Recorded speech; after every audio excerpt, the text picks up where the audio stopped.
흔한 고려신학대학원에서 열린 우리 고신총회 총회 한 주간 참석을 하고 왔습니다. 여러분 모두의 기도로 아주 참 은혜롭고도 거룩한 성총회가 되어서 잘 끝났습니다. 그런데 이번 총회에서 많은 사람들에게 아주 깊은 인상을 준 단어가 하나 있었습니다. 제가 그걸 한번 소개해 보죠. 이제 그 총회가 되면은 외국에서 오신 그런 손님들이 와서 인사를 하고 또 설교를 합니다. 그래서 미주 총회장님이 오셔가지고 설교를 하시면서 이런 얘기를 하더라고요. 박사학위 중에서 가장 좋은 박사학위가 WD라는 거예요. WD. 보통 이 신학계에서 받는 박사학위가 THD라 해가지고 신학 박사가 있고, 그 다음에 이제 PhD라 해가지고 철학 박사가 있는데, 우리는 그 밖에 모르는데 그 박사학위보다 더 높고 더 훌륭한 박사가 WD라는 거예요. WD. 그래서 무슨 말인가 잘 몰라서 제가 마치고 나서 그 목사님 찾아갔어요. 목사님, 이 WD 박사학위가 도대체 무슨 박사학위입니까? 물으니까 그분이 그런 이야기를 해요. 예, 웰던 박사학위입니다. 그래요. 웰던. 웰이란 말은 여러분 그 W 시작되죠. 잘. 던이란 말은 DON이 했다. 잘했다. 잘했다. 하나님 앞에 갔을 때 하나님께서 네가 최선을 다해서 수고했다. 참 잘했다 하는 그 학위가 WD라는 거예요. 이 하나님 앞에서 최선을 다했다는 WD 학위만 받으면 어떤 학위보다도 훌륭한 학위가 된다. 남은 여생을 그 학위를 받도록 힘쓰십시오. 그런 이야기 하더라고요. 우리 모두가 다 이 학위, 어떤 박사학위보다도 더 존귀한 학위인 최선을 다했다. WD, 이 학위를 받기 위해서 마지막까지 힘을 다하시기를 바랍니다. 오늘 읽은 이 본문은 광야의 모세 비방 사건이죠. 우리가 잘 아는 이 출애굽의 지도자 모세가 이제 아마 중간에 그 아내가 먼저 세상을 떠난 것 같아요. 상처를 한 것 같아요. 그래서 모세가 구스 여자, 이스라엘 여인이 아닌 이방 여인 구스 여자를 아내로 맞이했습니다. 그러자 이 구스 여인을 취한 것 때문에 미리암과 아론, 이 선지자와 제사장이죠. 이 사람들이 모세를 비방을 합니다. 모세를 비방하니까 하나님께서 진노하셔서 하나님께서 이스라엘 회중에서 떠나시니까 그 다음에 구름 기둥이 그치고, 그리고 또 미리암의 몸에 나병이 발병을 하고 이스라엘 백성들은 더 이상 전진하지 못하고 지체하는 그런 참 불행한 일이 발생을 했습니다. 지난 주일에 우리가 하나님의 이 진노하심에 대해서 초점을 맞추어 가지고 말씀을 나누었죠. 오늘은 이 아론과 미리암의 이 비방에 대한 이야기를 좀 깊이 상고해보고, 그리고 이 비방에 대한 모세의 반응을 좀 중심으로 교훈을 나누어 보려고 합니다. 먼저 여러분, 이 미리암과 아론이 모세를 비방한 그 사건의 사건 자체, 다시 말하면 모세가 구스 여인을 취한 것을 한번 우리가 생각해 보자고요. 이 구스라고 하는 나라는 오늘날 아프리카에 있는 이디오피아로 알려져 있습니다. 그러니까 모세가 이디오피아 여인을 아내로 취했다. 이거는 그 이상 너무 머니까 그런 건 아닌 것 같고요. 이 이스라엘 백성들이 출애굽할 때 이 이스라엘 백성들을 따라서 이집트에, 애굽에 머물고 있던 많은 여러 종족들이 따라 나왔습니다. 따라 나온 종족 중에 아마 이 구스인들이, 피부 색깔이 검은 구스인들이 있었고, 그 중에 이 여인이 있었던 것으로 이렇게 우리가 추정이 됩니다. 자, 그런데 확실한 것은 이 여인이 이스라엘 여자는 아니라는 거예요. 이스라엘 여자 아니라는 거예요. 이 여인을 모세가 후처로 맞이해서 재혼한 것이죠. 여기에 대해서 미리암과 아론이 비방을 하는 것입니다. 잘못했다는 것입니다. 잘못했다는. 여러분, 어떻게 보면 이 미리암과 아론이 이 비방하는 이 비방이 틀린 건 아닌 것 같잖아요. 모세 같은 그런 훌륭한 민족의 지도자가 히브리 여인도 많은데, 같은 동족도 많은데 하필이면 왜 구스 여인을 아내로 취했겠냐 말이에요. 이 잘못이다, 그런 말입니다. 그런데 여러분, 이러한 미리암과 아론의 비방에 대해서 하나님은 어떤 답을 내리고 계십니까? 오히려 미리암과 아론이 잘못했다, 미리암과 아론의 편이 아닙니다. 모세의 행동에 대해서 한마디도 하나님께서는 잘못했다고 말씀하시지 않고 있다는 것입니다. 그게 모세가 잘못했다는 거예요. 모세가 구스 여인을, 이방 여인을, 이 피부색이 검은 여인을 아내로 취했다는 것은, 취한 건 하나도 잘못이 없다, 이 성경이 가르치는 결론 아닙니까?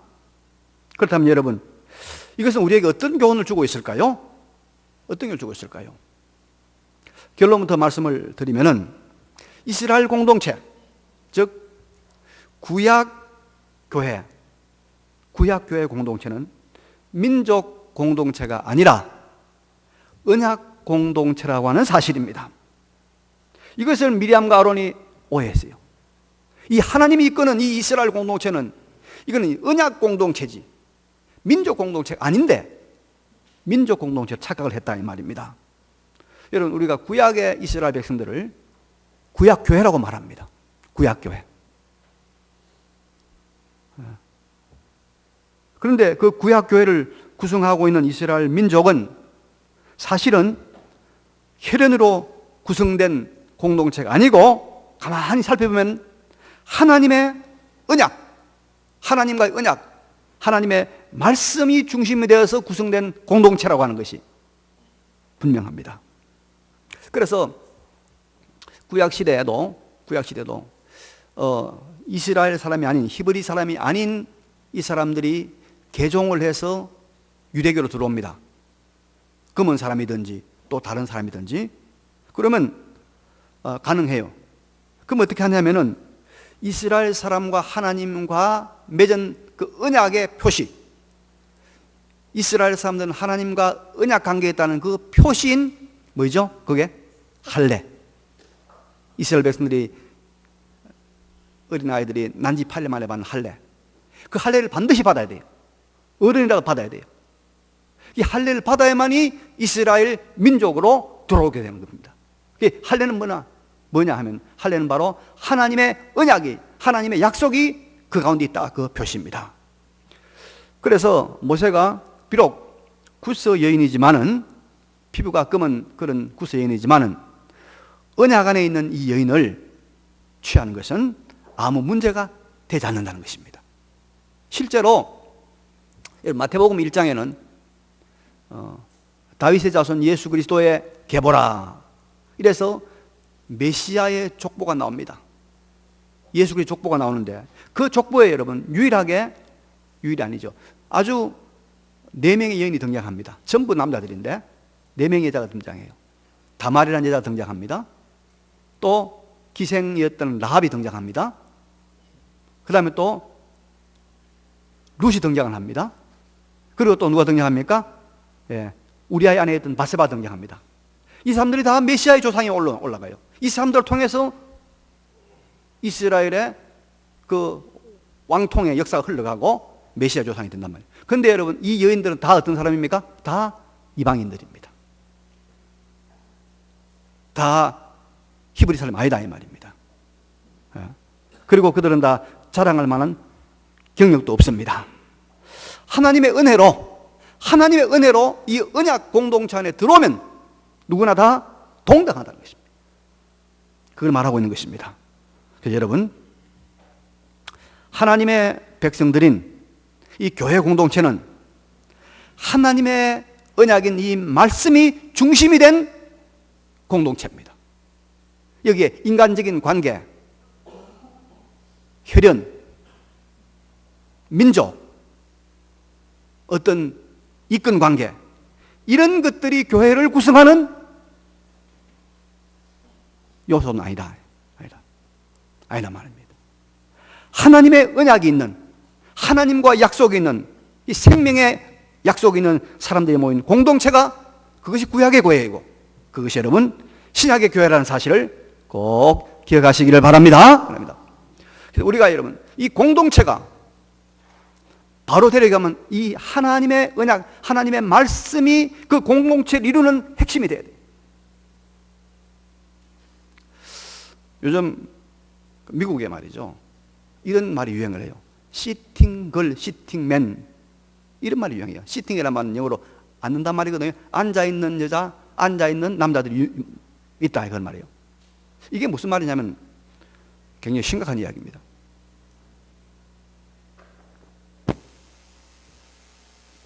이제 미국에는 그런 미식 축구라든지 또 NBA 같은 큰 농구대회를 하면요, 시작하기 전에 국가를 연주합니다. 우리 외국가 연주하듯이.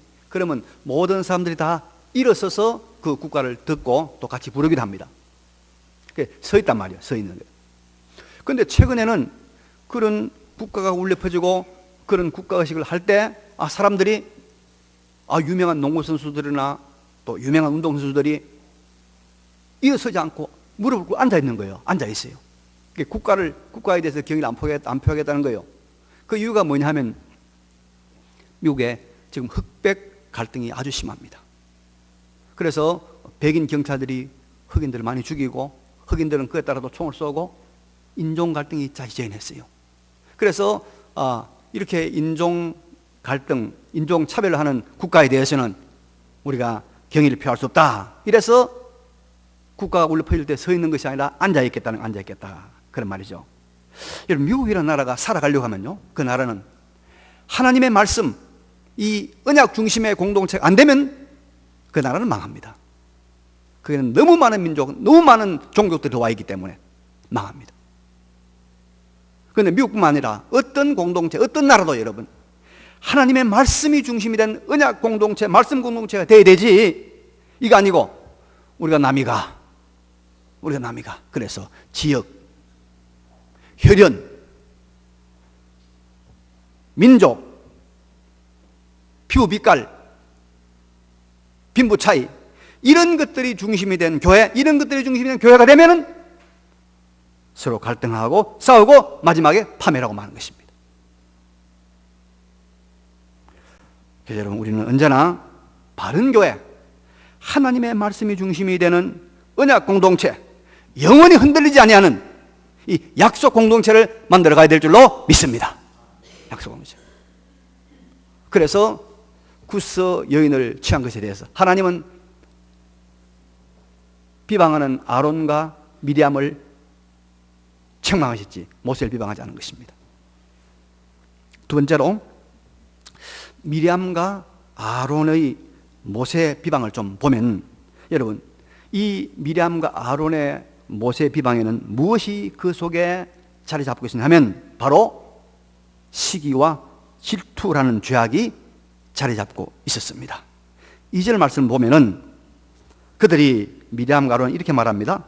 여호와께서 모세와만 말씀하셨느냐, 우리와도 말씀하지 아니하셨느냐, 이렇게 말합니다. 이 말을 보면 미리암과 아론이 모세의 지도력, 모세의 권위에 대해서 뭐죠? 시기, 질투하고 있는 것이 드러나고 있습니다.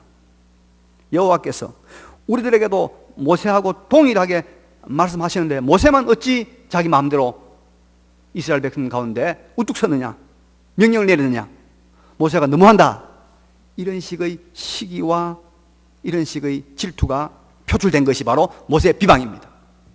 여러분, 시기와 질투는 정말 뿌리 깊은 인간의 죄악입니다. 아담 하와의 아들 가인과 아벨, 그런데 그 형 가인이 동생 아벨을 쳐 죽이는 최초의 살인 사건이 일어납니다. 그 이유가 무엇입니까? 가인의 제사는 하나님께 연락되지 않고 아벨의 제사만 연락됐단 말이에요. 똑같은 형제가 있는데 왜 내 제사는 하나님께 받지 않으시나, 왜 나는 연락되지 않느냐, 이 시기와 질투로 인해서 가인이 얼굴색이 변하였고 결국은 동생을 쳐 죽인 것입니다. 이때로부터 시작해서 인간의 역사에 가장 치명적인, 가장 부끄러운 범죄를 저지르는 그 내면에는 언제나 시기와 질투가 있습니다. 작년에 유행했나요? 사도라는 영화 봤죠? 사도세자 보셨죠? 여러분, 이 사도세자가 뒤주에 갇혀서, 세자가 말이에요, 왕이 될 사람이 뒤주에 갇혀가지고 그렇게 참 굶어 죽는 그런 사건 아시잖아요. 실제 사건 아닙니까? 그런데 그래 죽게 한 사람이 누굽니까? 바로 자기 아버지 영조입니다. 아버지가 아들을 뒤주에 넣어서 죽이는 사건이에요. 이 일도 여러분 내막을 잘 살펴보면 젊은 세자 아들에 대한 늙은 아버지 왕의 시기와 질투가 그 속에 있는 겁니다. 그런데 여러분, 이 시기와 질투는요, 대개는 가까운 사람들 가운데서 일어납니다. 본문에도 모세와 미리암, 아론은 뭡니까? 다 남매지간입니다. 남매지간입니다. 가인과 아벨 형제지간입니다. 영조와 사두세자 부자지간입니다.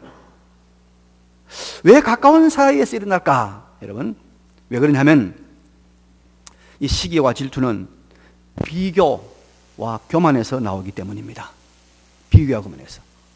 비교를 하기 시작하면 시기 질투가 나오기 시작하는데, 이 비교의 대상은 항상 자기와 가까운 데 있는 사람에서부터 비교하기 시작하잖아요. 그래서 이 비교와 비교가 이제 시기와 질투를 일으킵니다. 자, 여러분, 황금 목욕탕에서 목욕을 하고 자가용 비행기를 3대나 가지고 있는 그런 아주 아랍의 대부호들하고 우리 자신의 삶하고 비교를 합니까, 안 합니까? 비교 안 하잖아요. 비교 안 합니다. 그러니 그런 사람들에서 우리가 시기 질투 전혀 없습니다. 이야기거리만 되고 있죠. 근데 지난달까지만 해도 우리 옆집에 살았고 나와 같이 늘 마트 다니고 시장 다니고 미장원도 같이 다니고 그랬던 그 인간이 갑자기 남편이 사업이 대박이 나서 말이죠, 아파트를 70평을 옮기고 차를 막 3대나 가지고 있고 우리하고는 만나지도 안 하고 따로 논다 하면 시기 질투가 발동을 하는 것입니다. 내가 저보다 나은 것이, 못한 것이 뭐 있는데 같이 있었잖아요. 비교한단 말이죠. 그래서 시기와 질투가 나오면서 불만이 나오고 비방이 나오기 시작하는 거예요. 그게 못됐단 말이야. 있을 때 얼마나 그때 못된 짓 했는데 막 비방이 나온단 말이에요. 그래서 비교하면 안 됩니다. 비교하면 안 됩니다. 각자의 길이 있고 하나님께서 각자에게 맡긴 사명이 있는데 나는 그 길을 간다 이거 해야 되지. 자꾸 비교하면 안 돼요. 예. 주는 중학교밖에 안 나왔는데 난 대학에 나왔는데 주 나보다 더 잘 사네? 그러면 안 된단 말이에요. 그 사람은 그 사람들의 길이 있어요. 나는 나의 길이 있는 거예요. 비교하면 안 돼요. 비교하면 시기 질투 나옵니다. 여러분. 비교하지 마세요. 또 여러분, 사람이 교만하면 시기 질투가 나옵니다. 여기 미리암, 아론 참 교만해졌어요. 이 사람들 모세와 비교하면 아무것도 아닙니다. 모세가 여러분 40년 동안 애국 왕궁에서 왕자로 있을 때 이 사람들은 다 뭡니까? 이집트의 히브리 노예들입니다. 그런데 40년이 지난 다음에 모세가 다시 돌아와서 모세 때문에 이 사람들을 선지자 되어서 하나님 말씀 받습니다. 아론은 제사장 됐습니다. 모세 때문에 엄청난 출세하는 사람들 아닙니까? 우리말로 말하면 미리암과 아론 많이 컸습니다. 많이 컸어요. 그런데 그건 모르고, 자신들의 과거는 모르고 자기들도 모세와 같다, 우리 다 한 형제 아니냐, 한 아버지 한 어머니 밑에 태어난 사람이 똑같다, 자신들을 높이고 있는 것입니다. 그래서 말합니다. 여호와께서 모세와만 말씀하셨느냐, 우리와도 말씀하지 아니하셨느냐. 자기들도 잘났는데 모세와 같은 동등한 대우를 받지 못한다고 생각하니까 시기와 질투가 나오고 시기 질투가 비방을 불러일으키는 것입니다.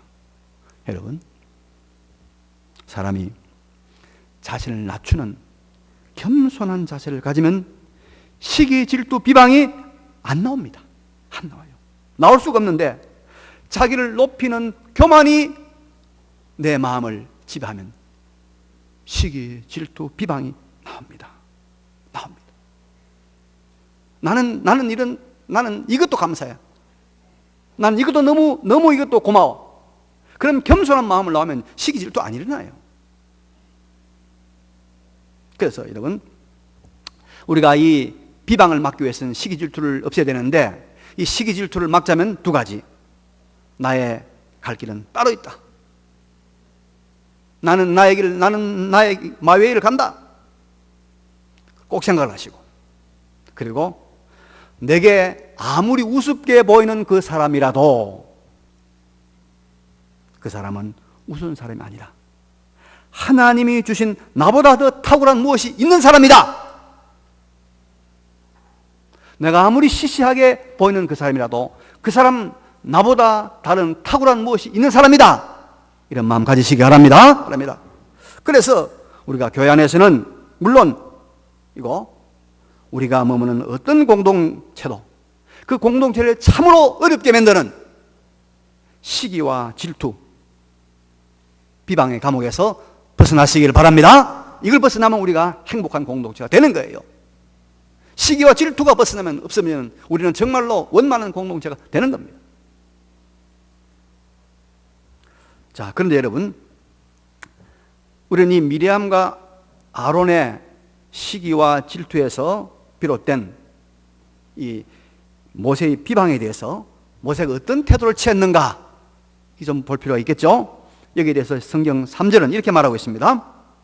이 사람 모세는 온유함이 지면의 모든 사람보다 더하더라. 이것은 모세가 미리암과 아론의 이 비방에 대해서 어떤 태도를 보여주었는지를 우리에게 말해주고 있는 것이죠. 모세는 이들의 말도 안 되는 비방에 대해서 어떤 태도를 가졌단 말입니까? 온유한 태도를 가졌다. 부드러운 따뜻한 태도를 가졌다 이런 말입니다.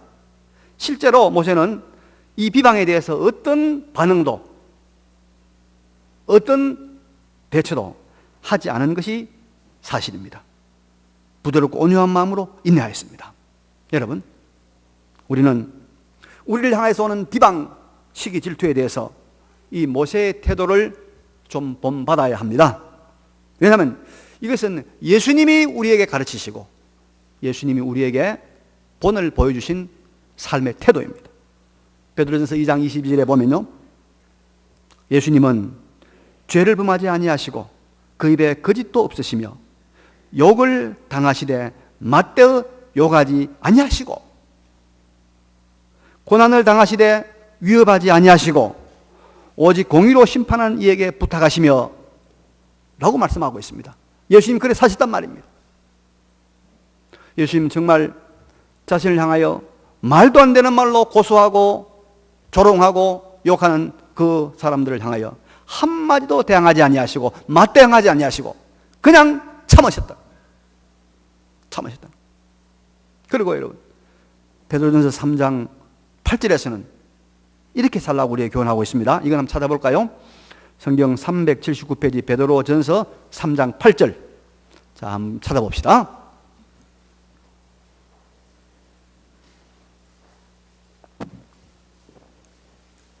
베드로전서 3장 8절 379페이지에 제가 가진 성경인데요. 자, 다 찾았습니까? 우리 같이 한번 8절 9절 읽겠습니다. 시작. 마지막으로 말하노니 너희가 다 마음을 같이하여 동정하며 형제를 사랑하며 불쌍히 여기며 겸손하며 악으로 악으로 또 욕을 욕으로 갚지 말고 도리어 복을 빌라. 이를 위하여 너희가 부르심을 받았으니 이는 복을 이어받게 하려 하심이라. 예, 보니까 여러분 9절에 보니까 악을